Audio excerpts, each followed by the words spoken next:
Hello and welcome to the Illumination Talks. And today we're going to talk about sex in the scriptures.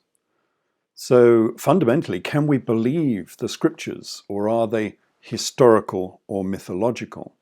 Because much of what we read in the Torah, the Old Testament, appears to be a fantasy story because it really makes no sense. But is that merely because it is poorly translated? And today we're going to discuss the story in Genesis 30:14 to 16, the story of Leah and Rachel and the Mandrakes, because this really does not make much sense. And it also has sexual connotations, which would be very interesting to look at, because we tend to think that the Old Testament is as pure as the driven snow and there's no sexual intrigues within the Old Testament whatsoever, when it's actually infused, as you might expect, with sex and sexual intrigues within this royal court, because, previously I've already said that these characters, the patriarchs, were a royal court. It was full of the sexual intrigues of a royal court. So who are these characters? Well, if you're not familiar with the Old Testament account, they are Leah and Rachel, who are two sisters, and they are both the wives of Jacob, the patriarch Jacob. Jacob, who was the father of the 12 tribes of Israel. So Leah is the older sister, and she can have children. She's already had 3 children, I think, by this time. But she no longer has access to her husband. She can no longer sleep with him. Why? Well, because Rachel, her sister, Rachel was the new young wife of Jacob. She was his favorite. She was the new young virile young wife. But Rachel was barren. She could not have any children. But this is rather a common event in the Torah, and I don't really believe the explanations they give for this, because these barren young wives often have children later on. So I think this is more to do with the old tradition of child brides. It's likely that Rachel was too young to have children, too young to conceive, but later on, of course, when she got a bit older, she had 2 children. She had Joseph and Benjamin. And this is similar to Aisha from the Quran, who was the favorite young wife of Muhammad. And Aisha was just 9 years old when Muhammad consummated their marriage. I think Muhammad at the time was about 52 years old. And this is why institutional paedophilia is quite common within Islam, given half a chance, of course. This is the genealogy of this particular family. So we have Leah, who's the older sister, and Rachel, who is the younger sister. And they're both married to Jacob. And between them, they have the 12 sons of Jacob, who become the 12 tribes of Israel. So this is a sort of fundamental story at the beginning of the Old Testament, the formation of the 12 tribes of Israel. So, as we've said before, Jacob no longer sleeps with Leah, which is causing some discord within the Jacobite household. But Leah has a son, her elder son, called Reuben, who's obviously now quite old. He's a teenager by the sounds of it. And Reuben has, you might say, come of age in the fields. And so a bargain is struck between these 2 sister wives. But the bargain is confusing because of the mention of mandrakes, which is obscure. And as I say, it's confusing. What does it mean? Well, let's have a look at the verses and see what they say. This is from Genesis 30:14 through to 16. And it says, Reuben found mandrakes in the field and brought them to his mother Leah. Then Rachel said to Leah, Give me thy son's mandrakes. And Leah said unto Rachel, So you have already taken my husband? Would you also take away my son's mandrakes? And Rachel said, Therefore Jacob shall lie with you tonight in exchange for your son's mandrakes. And Jacob came out of the field in the evening, and Leah went out to meet him and said, You must sleep with me, for I have hired you with my son's mandrakes. And Jacob slept with Leah that night, and Leah conceived and bare Jacob his fifth son. And here is Jacob and Rachel. And I don't really agree with this particular picture. I think in reality, Jacob was probably twice the age of Rachel, if not more. Rachel would have been very young, as we've said already. She would have been in her early teens. And you'll probably find that Jacob was already in his 40s or 50s by this time. So, yeah, Jacob would have been much older than this. But going back to those verses, what does all of this mean? We can see there's some sort of sexual intrigue here because Rachel is letting Leah sleep with Jacob in exchange for these mandrakes. But why? What are these mandrakes and why does Rachel want them quite so badly? Well, it's claimed in virtually all of the Bibles, we'll go through this in a minute, it's claimed that Rachel wanted the mandrakes because they were an aphrodisiac. Apparently for Jacob, maybe because she was barren. But that sort of doesn't make much sense because it's Leah who gets the man, not Rachel. And the only reason, as we've already discussed, that Rachel was barren is because she was too young. She was probably only 13, 14 at the time. So the reference to mandrakes doesn't really make any sense. So what is the answer to this? Well, as you might have guessed, the answer is that this is yet another deliberate mistranslation within these texts. So we really need to know what these mandrakes really are, because I don't really believe that they are a plant, a mandrake. The mandrakes has been translated from the Aramaic Dodi, sometimes translated as a love apple. It's supposed to be a sort of hallucinogenic root of a shrub that, as we've said, may have had aphrodisiac qualities. Hence it's called the love apple in some translations. Most Bibles translate it as mandrake, but there are 2 or 3 that translate it as a love apple. Even Jewish sources are confused. And the Talmud, for instance, indicates that the Dodi, as they're called, are flowers. And Rabbi ben Isaac, this is from the 5th century in the Talmud, he says, Rabbi ben Isaac says, what are the Dudaim? Rab says they are mandrakes. Levi says they are violets. And Rabbi Jonathan says they are mandrake flowers. We're supposed to be looking for mandrakes in these verses. They are the root of this particular shrub called the mandrake. And if you're not familiar with mandrakes, here is an image of a mandrake. Yep, you'll be familiar with this. This comes from Harry Potter, and well, this is not too far away from the truth. Yes, they are supposed to look like little men. That's why they were called mandrakes. And yes, they are supposed to squeal when you pull them out of the ground.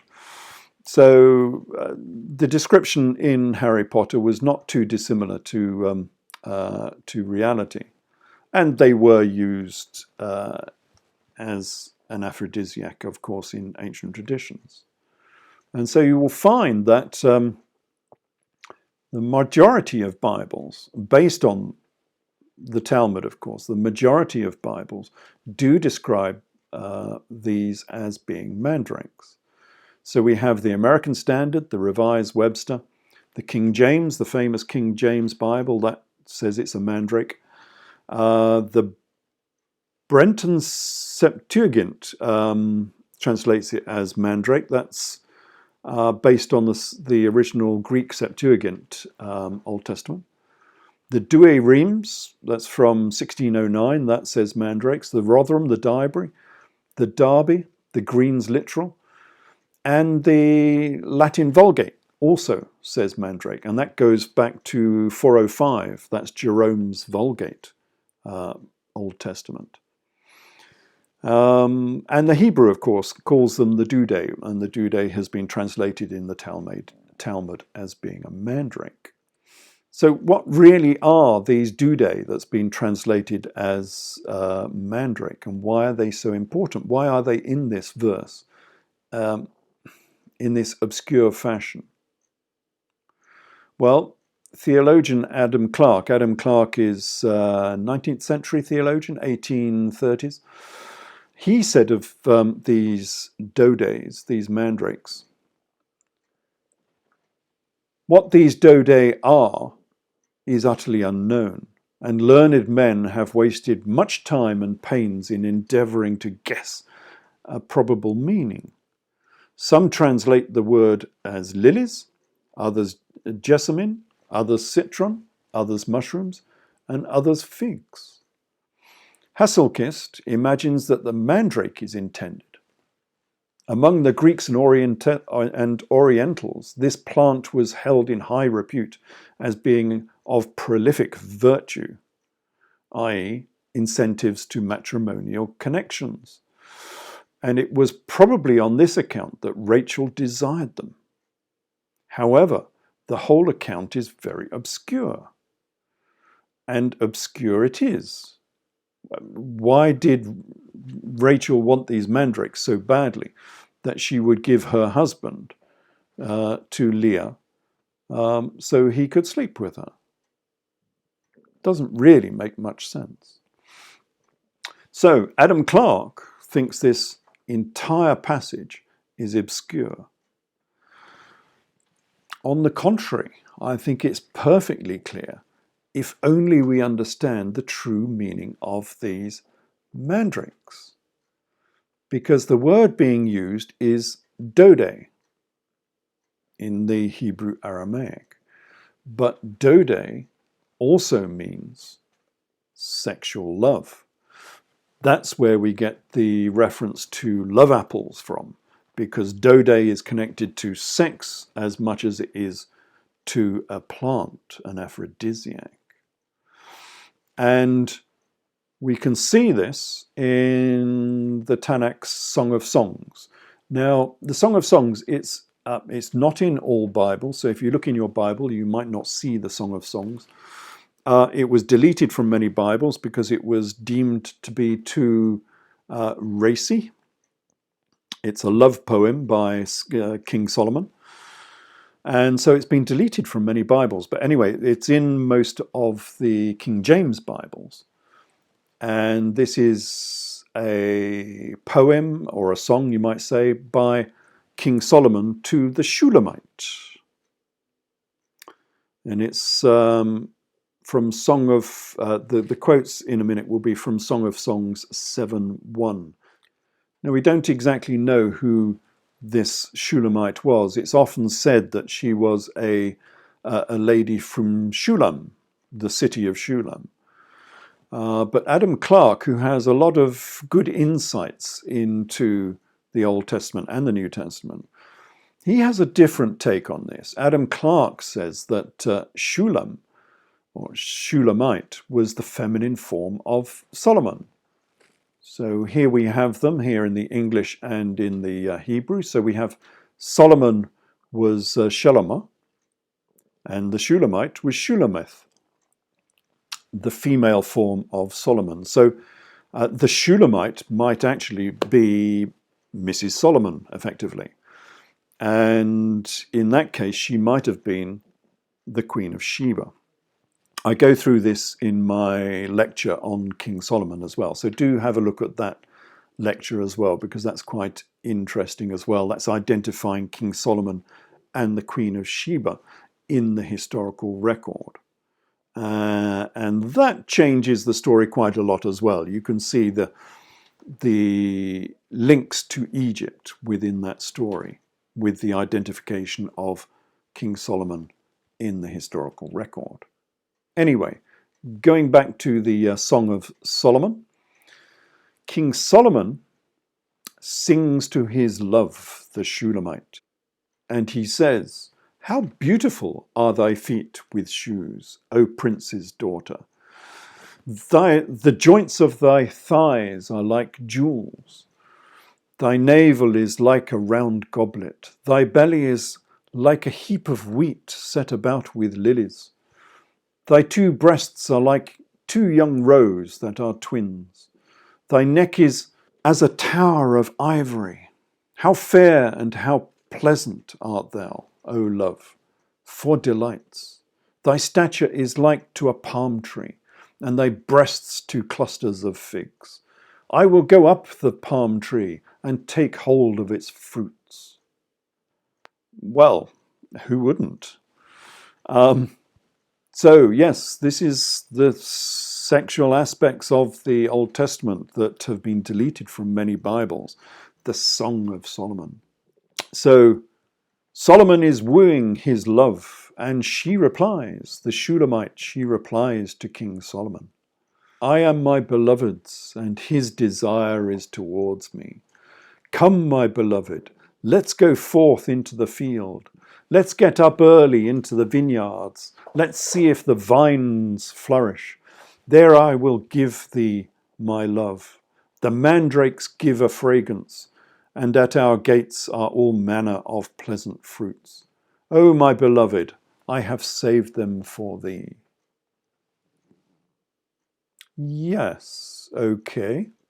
So this is a reply, a love story between Solomon and the Shulamite, and it's the mandrakes that give the fragrance.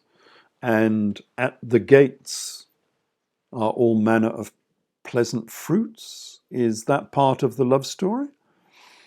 Well, Adam Clarke understands the intended innuendo here.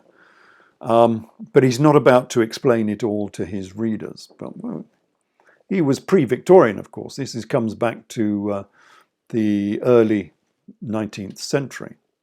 So Adam Clarke says,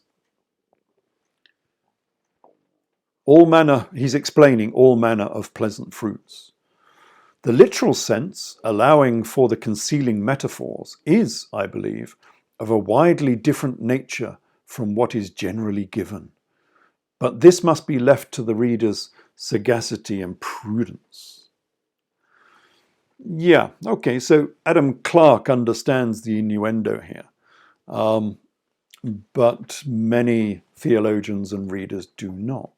Which is why I love these, some of these early 19th century theologians. They knew so much more than modern academics, but they couldn't always speak openly about their research and thoughts. And so, just like the Talmud, Adam Clarke conceals everything in rhymes and riddles, which is quite funny. You have to sort of decipher what he's saying sometimes.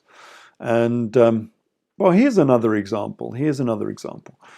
Adam Clarke says something rather similar about King Asa, one of the Israelite kings, of course. King Asa and his mother, Queen Makkah. And this is a verse from 1 Kings that says, "King Asa removed Makkah, his mother, from being queen because she had made an idol. And King Asa destroyed her idol and burnt it by the brook at Kidron." But the idol is not an idol, of course. It's actually written as a, let me pronounce this correctly, it's a mifletseth. A mifletseth. And Adam Clarke says of this mifletseth, "It is pretty evident that the idol was a Priapus, and Makkah, Queen Makkah, doubtless worshipped it with the most impure rites. What the Roman Priapus was, I need not tell the learned reader, and as to the unlearned, it would not profit him to know." Which is a wonderful comment from the pre-Victorian era. This is back from the 1830s, of course. What he's saying here is the great unwashed need not know about the foundations of their religion. They're just told what to believe, and they must do as they're told, basically, which has been the basis for most religions throughout history. So what is a Roman priapus? Well, here is priapus. Yeah, okay. So, yeah, Priapus was a godlet with an unfortunate disability. He had a permanently erect penis, apparently, except from when it was actually needed. But there we go. That was the poor Priapus. So this is what the Old Testament was talking about. Queen Makkah had been venerating a phallic symbol. And the king, King Asa, her son, took it away and burnt it at the brook in the Kidron Valley. But this idol might not have been a simple priapus. It might actually have been, and it probably was, one of these. Yes, remember the Egyptian connections here with King Solomon, with the story of Adam and Eve, which will come up in another lecture soon. There are many of these connections with Egypt, as we've seen in the Jesus story as well, where Jesus went to Egypt for his education. Out of Egypt I have called my son, with Jesus being called the Egyptian false prophet within the New Testament and within the works of Josephus. There are many connections to Egypt. And so the phallic symbol, the priapus, as Adam Clarke calls it, could well have been one of these. An Egyptian obelisk, which is obviously a phallic symbol. And so, yeah, most Western capital cities still venerate the phallic symbol, the same as Queen Makkah did. We haven't moved on very far from those days. So, back to the Song of Solomon then. Bearing in mind everything we've just seen, Adam Clarke's assertion that the Song of Solomon concealed marital metaphors, as he sort of refers to them as, I think we can rightly assume that the mandrakes in the Song of Solomon referred actually to sex or love, because the word Dodi that is being used also means sexual love. So the verses actually said something like this: I am my beloved's, and his desire is towards me. Come, my beloved, let's go forth into the fields. Let us get up early to the vineyards. Let's see if the vines flourish. There I will give thee my love. Love gives a fragrance, and at our openings are all manner of pleasant fruits. O my beloved, I have saved them for thee. And while this might look like a radical alteration of the text, surprisingly, the Rotherham Bible translates it in exactly this fashion. But it does not exactly explain what it means. But if we go back to Adam Clarke and his assertion that the last two lines or three lines are metaphorical, we begin to understand what it really means. And remember that the two loves mentioned here, there I will give thee my love, and love gives a fragrance, are using the same word. So why should one of those be translated as mandrakes instead? It makes no sense. This is talking about love, is talking about sex. This is the Song of Solomon. Okay, so where were we? We were originally, a while ago, looking at the story of Leah and Rachel and the mandrakes, those odd-looking mandrakes that don't really make much sense in the story. But I think we've already established that the mandrakes are a euphemism for sex or love. So what happens if we replace mandrakes with sex or love in these particular verses? Well, here is that paragraph again. And just as a reminder, Rachel is the younger favourite wife.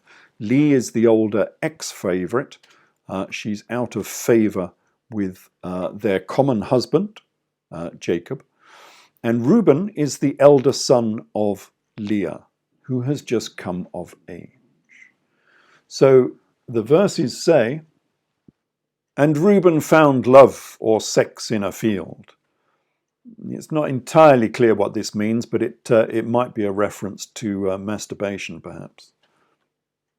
Rachel said to Leah, give me Reuben's love, remembering, of course, that Reuben is Rachel's nephew. And Leah said unto Rachel, but you've already taken my husband. Do you want to take my son's love as well? And Rachel replied, okay, so Jacob can sleep with you tonight in exchange for your son's love. And Jacob came out of the field in the evening, and Leah went out to meet him and said, you must make love to me, for I have hired you with my son's love. And Jacob made love to Leah that night, and she conceived and bore Jacob a son. Does this not sound rather better than the original Mandrake translation? It now begins to make sense. Not the sort of sense that a cleric or a priest would want you to understand, but it does make sense. A sexual bargain is being struck between these two sister wives. Leah can have sex with Jacob as long as Rachel can have sex with Reuben, who's Leah's older son. Reuben is her nephew. But, okay, that might sound a bit strange, but remember this is a royal court. These sort of things did happen in royal courts. And also remember that Rachel was probably about the same age as Reuben. They might have been of a similar age because Rachel was very much the younger sister, and Reuben was the older son of Leah, while Jacob was probably quite old. And so the bargain sort of makes a lot of sense. But of course, venerable Jewish and modern Christian translators of the Bible would not want to admit this. They could not admit this to their flock. And so they concealed this meaning by inserting mandrakes instead of love or sex. And this alteration to the text goes back at least to the era of the Talmud, to about the 4th or the 5th century, and to Jerome's Vulgate, which also mentions mandrakes, in the Latin, of course, in the early 5th century. And nobody has been any the wiser ever since. So you, listeners, viewers, you're the first to witness the sexual intrigues of the Jacobite household in more than 1,500 years. And this also changes the biblical genealogy because Joseph, the firstborn of Rachel, may have been the son of Reuben and not the son of Jacob. Joseph, of course, was the famous Joseph, him of the coat of many colours, who is one of the pivotal characters from the Old Testament. So, does any of this matter? Okay, we might have resolved this little mystery, but does it really matter in the greater scheme of things? Well, this may be important in the sort of wider context because I think it adds to the veracity of the story. Mythicists will say that the Old Testament is made up, it's fictitious, it's mythological, because none of it makes any sense. And this was one of those paragraphs that made no sense.